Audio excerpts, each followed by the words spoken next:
अभी काफी लोग अपने घर पे एसजेटी टेक्नोलॉजी के सोलर पैनल लगाने की सोच रहे हैं और एसजेटी टेक्नोलॉजी के सोलर पैनल 700 वोट से ज्यादा कैपेसिटी के अंदर आते हैं। 720 730 तक आपको मिल जाते हैं। हालांकि कुछ ब्रांड है जो कि छोटे पैनल भी बनाती है, बट मोस्टली आपको जितने भी ब्रांड के देखने को मिलते हैं वो 700 वोट से ज्यादा की देखने को मिलते हैं। इसीलिए अभी काफी लोग ये पूछ रहे हैं कि हम इन पैनल को कौन से इन्वर्टर के ऊपर लगा सकते हैं। तो यहाँ पे कुछ ही इन्वर्टर है जिनके ऊपर इस तरह के पैनल का आप यूज कर सकते हैं और इन्वर्टर भी अच्छे से यूटिलाइज होगा और पैनल भी अच्छे से यूटिलाइज हो गए, जिससे कि आपका ना तो इन्वर्टर की सोलर पैनल की कैपेसिटी खराब जाती है और ना ही पैनल की कैपेसिटी खराब जाती है।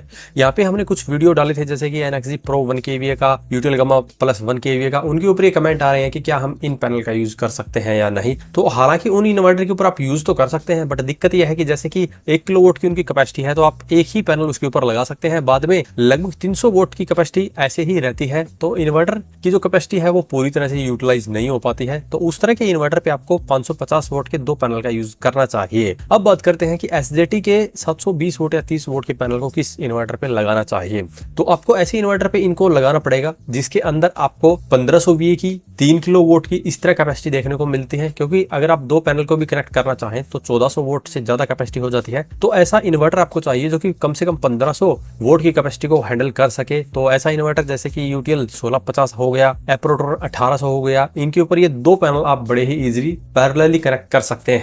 और यहाँ पे इससे ज्यादा कैपेसिटी के अंदर जाना है तो 3 किलो वोट वाले के ऊपर आप 4 पैनल लगा सकते हैं, जैसे कि यूटीएल का 3400 इन्वर्टर हो गया या फिर एप्रो का 3200 इन्वर्टर हो गया। इस तरह के इन्वर्टर पे आप ये लगा सकते हैं 4 पैनल। और अब बात करें जैसे कि अगर आप 3 पैनल लगाना चाहते हैं तो 2 किलोवाट कैपेसिटी वाले के ऊपर आप वैसे तो लगा सकते हैं, लेकिन 2 किलोवाट कैपेसिटी के अंदर जो एमपीपीटी टेक्नोलॉजी के इन्वर्टर आते हैं उनकी VOC लगभग 100 वोल्ट से ज्यादा होती है। इसीलिए वहां पे आपको 2 पैनल को सीरीज करना पड़ता है। तो 2-2 की सीरीज जब हम करते हैं तो वहां पे 3 पैनल हम 2-2 की सीरीज में नहीं लगा सकते हैं। वहां पे कम से कम 4 पैनल हमें चाहिए और 4 पैनल की वही आपको फिर 3 किलोवाट कैपेसिटी वाला इन्वर्टर चाहिए। और यहाँ पे 3 किलोवाट कैपेसिटी वाले तो काफी इन्वर्टर आपको मार्केट में मिल ही रहे हैं। इसके बाद में आप लगा सकते हैं 5 किलोवाट वाली कैपेसिटी वाले के ऊपर, जहाँ पे आप 6 पैनल को यहाँ पे 2-2 की सीरीज बना के भी लगा सकते हैं। और पीडब्ल्यूएम के अंदर लगाना चाहते हैं तो आप पैरेलली भी लगा सकते हैं, लेकिन मैं पीडब्ल्यूएम के लिए ज्यादा सजेस्ट नहीं करता हूं कि आपको इतने बड़े सिस्टम के लिए पीडब्ल्यूएम इन्वर्टर लेना चाहिए। इसके अलावा काफी लोग ये पूछते हैं कि स्ट्रिंग इन्वर्टर के अंदर किसमें लगा सकते हैं। तो